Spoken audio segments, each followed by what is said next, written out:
Assalamualaikum warahmatullahi wabarakatuh. Saya Nisa Triratnasari dari kelas Ekonomi Syariah E semester 5 IAIN Ponorogo.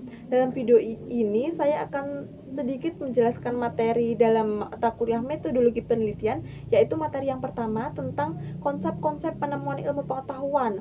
Sebelum kita membahas lebih lanjut lagi, terlebih dahulu kita harus mengetahui apa pengertian dari ilmu pengetahuan dan perbedaan dari ilmu pengetahuan dan pengetahuan.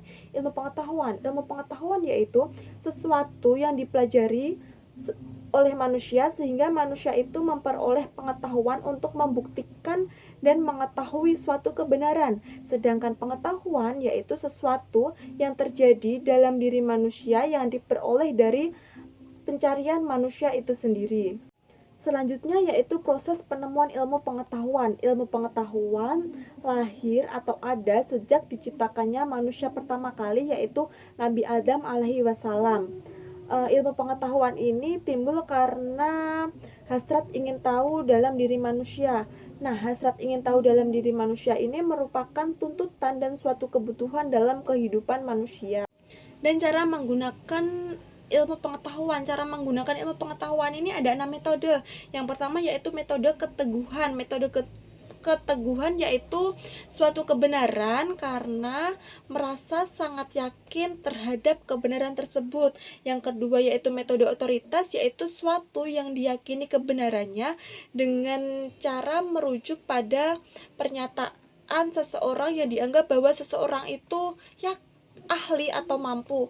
Lalu yang ketiga yaitu metode tradisi, yaitu menerima suatu kebenaran dari kebiasaan atau tradisi yang berlaku dalam lingkungannya. Lalu yang keempat yaitu ada metode trial atau error, yaitu kebenaran yang diperoleh dari pengalaman secara langsung. Dan yang kelima yaitu ada metode metafisik, yaitu dianggap benar yang diperoleh dari agama dan kepercayaan masing-masing. Dan yang terakhir yaitu ada metode ilmiah, yaitu dilakukan melalui adanya proses deduksi dan induksi. Selanjutnya yaitu komponen-komponen ilmu pengetahuan. Komponen-komponen ilmu pengetahuan ini ada 4, yaitu ada teori, ada fakta, ada fenomena, dan konsep. Lalu ada sumber-sumber ilmu pengetahuan. Sumber-sumber ilmu pengetahuan ada pengalaman, metode otoritas, deduktif, induktif, dan yang terakhir yaitu pendekatan ilmiah. Adapun macam-macam dari ilmu pengetahuan yaitu ada ilmu pengetahuan non ilmiah, ada pengetahuan ilmiah, dan pengetahuan filsafat serta pengetahuan agama. Selanjutnya yaitu materi yang kedua tentang konsep penemuan ilmu pengetahuan. Sudah dijelaskan di awal tadi bahwa pengertian dari ilmu pengetahuan yaitu segala sesuatu yang dipelajari sehingga manusia tersebut memperoleh pengetahuan untuk mengetahui dan membuktikan suatu kebenaran. Sedangkan secara terminologi dalam KBBI, Kamus Besar Bahasa Indonesia, bahwa pengetahuan yaitu sesuatu yang berkaitan atau berkenaan dengan mapel atau mata pelajaran. Dan perkembangan pengetahuan menurut pakar, pengetahuan lahir atau ada sejak diciptakan manusia pertama kali. Maka perkembangan itu ada sejak zaman manusia purba. Perkembangan ilmu sebenarnya tidak bisa terlepas dari rasa keingintahuan yang besar dalam diri manusia yang diiringi dengan usaha yang sungguh-sungguh melalui penalaran, percobaan, dan berani mengambil resiko yang besar. Sehingga dengan berani mengambil resiko yang besar itu tadi dapat menciptakan suatu penemuan-penemuan yang baru yang bermanfaat bagi generasi-generasi selanjutnya. Lalu secara garis besar menurut Amsal Bahtiar membagi 4 periodisasi perkembangan ilmu pengetahuan, yaitu yang pertama ada zaman Yunani kuno, zaman Islam, zaman Renaissance dan modern, serta zaman kontemporer. Sedangkan menurut Giorgi Cimoli menjadi 3 tahap, yaitu ada animisme, empiris, dan teoritis. Dan posisi penelitian ilmiah. Terlebih dahulu kita harus mengetahui perbedaan dari penelitian ilmiah dan penelitian. Apa sih perbedaannya?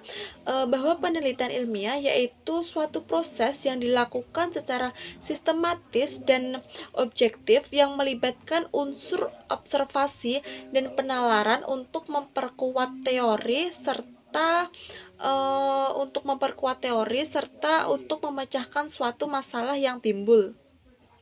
Sedangkan penelitian yaitu suatu kegiatan yang berhubungan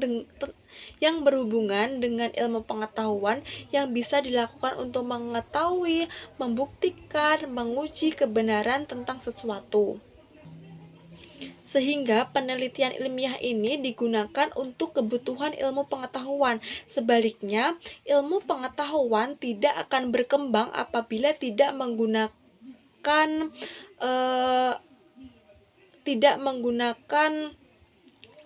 penelitian ilmiah. Jadi kedua komponen ini memiliki hubungan simbiosis mutualisme, yaitu sama-sama menguntungkan. Dan untuk materi yang ketiga yaitu mengidentifikasi bentuk-bentuk penalaran ilmiah. Yang pertama yaitu pengertian dari penalaran ilmiah. Penalaran ilmiah yaitu kemampuan berpikir secara sistematis dan logis untuk menyelesaikan suatu masalah dengan menggunakan beberapa metode-metode ilmiah. Dan adapun metode-metode ilmiah tersebut meliputi yang pertama yaitu tahap mengevaluasi fakta, yang kedua membuat prediksi dan hipotesis, yang ketiga menentukan dan mengontrol variabel, yang keempat melakukan eksperimen, yang kelima mengumpulkan data, dan yang keenam yaitu melakukan kesimpulan atau membuat kesimpulan. Selanjutnya yaitu jenis-jenis dari penalaran ilmiah. Jenis-jenis dari penalaran ilmiah tersebut ada dua, yaitu penalaran deduktif dan penalaran induktif. Yang pertama penalaran deduktif yaitu penalaran yang berdasarkan dari pengetahuan sebelumnya yang bersifat umum serta dapat menyimpulkan atau mengetahui pengetahuan yang baru yang bersifat khusus. Sedangkan penalaran induktif yaitu penalaran yang berasal dari pengetahuan sebelumnya serta yang mengenai sejumlah kasus yang sejenis yang bersifat khusus, individual, dan konkret. Poin berikutnya yaitu perbedaan dari penalaran logis dan penalaran analitis. Penalaran logis yaitu penalaran yang sesuai dengan aturan-aturan logika. Penalaran logis ini sangat dibutuhkan atau sangat diperlukan dalam kehidupan sehari-hari. Mengapa? Karena dengan adanya penalaran logis ini dapat mendukung sebuah keberhasilan suatu tindakan, terutama dalam mengambil sebuah keputusan. Sedangkan penalaran analitis yaitu kemampuan seseorang dalam membaca, mencerna, serta menarik kesimpulan terhadap sesuatu yang informasi yang telah disampaikan. Pembahasan yang terakhir dari materi 4 yaitu juga tentang mengidentifikasi bentuk-bentuk dari penalaran ilmiah.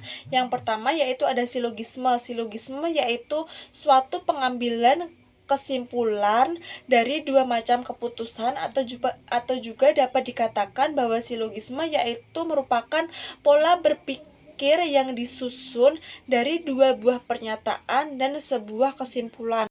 Dan selanjutnya adalah bagian-bagian dari silogisme. Bagian-bagian dari silogisme ini ada 4, yaitu ada keputusan pertama. Keputusan pertama ini terdiri dari premis mayor, di mana kalimat dasar penarikannya adalah kesimpulan, dan premis yang termnya itu menjadi predikat.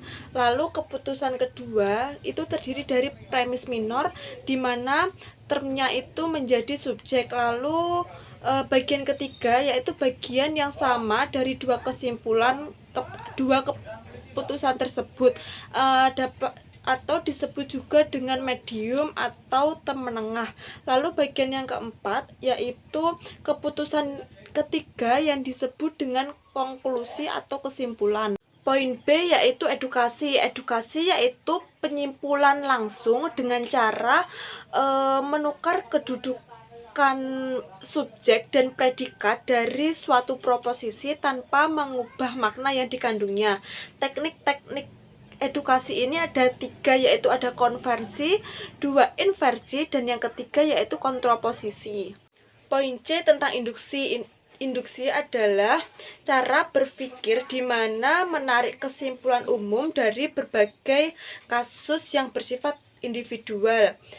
Jenis-jenis Induksi ini ada penyimpulan secara kausal, ada metode keragaman beriringan, ada analogi dan komparasi, lalu ada metode verifikasi, yang kelima ada observasi atau pengamatan, dan yang keenam adalah penalaran berdasarkan kontradiksi. Poin D tentang silogisme alternatif. Silogisme alternatif yaitu silogisme yang terdiri atas premis atau mayor berupa proposisi alternatif dan membenarkan salah satu dari dua pernyataan yang ada. Poin berikutnya adalah poin E, yaitu tentang hipotetik. Hipotetik adalah argumen yang premis mayornya berupa proposisi hipotetik, sedangkan premis minornya berupa proposisi kategorik. Berikutnya F, yaitu tentang kategoris. Silogisme kategoris yaitu silogisme yang terdiri dari 3 proposisi kategoris, di mana ada 2 buah premis dan 1 konklusi atau kesimpulan. Yang berikutnya yaitu disjungtif. Disjungtif merupakan silogisme yang premis mayornya adalah keputusan disjungtif, sedangkan premis minornya adalah bersifat kategorik. Poin berikutnya, poin H, yaitu tentang entimen. Entimen merupakan penalaran deduksi secara langsung, di mana premisnya dihilangkan atau tidak diucapkan karena sudah sama-sama diketahui. Poin yang terakhir yaitu tentang analogi. Analogi merupakan suatu kesimpulan yang diambil dari gejala-gejala khusus menuju ke gejala-gejala lainnya. Atau juga dia dapat dikatakan bahwa analogi merupakan atau membandingkan dua hal yang mirip lalu kemudian menarik kesimpulannya. Mungkin cukup sekian atau cukup itu saja yang dapat saya sampaikan. Kurang lebihnya saya mohon maaf. Wassalamualaikum warahmatullahi wabarakatuh.